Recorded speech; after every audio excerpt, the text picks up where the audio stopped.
Црн рекорд во Штип. За само 50 дена од оваа година починале 110 лица, што е повеќе од двајца на еден. Само во клиничката болница за месец и пол се издадени 80 потврди за смрт, а околу 30 во итната медицинска служба.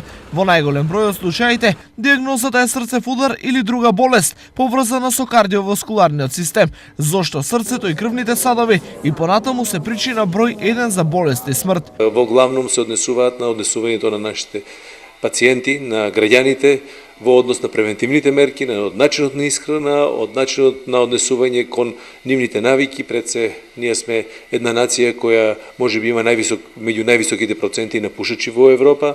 Ние сме една нација која мислам дека се уште треба да се едуцира здравствено.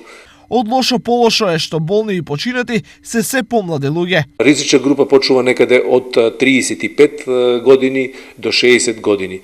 Она што можам да го кажам тоа е дека светската статистика и научни истражувања покажуваат дека оние кои имаат во фамилијата срцеви удари и слични срцеви заболувања, во принцип оние кои се генетски предиспозирани, срцевите удари ги добиваат во помлади години отколку нивните родители. За се почеста појава на болест и смрт кај младите, оние во поодминати години и објаснуваат на свој начин. Многу е променета климата. Видите, сега од минус 5 до 15. Какви се тие разлики, тие трауми, се допринесува. Не се вработени, нервират се, немат средства, тражат од родители, не може да ги помогнат и така. Повише одлежање. Значи, друго.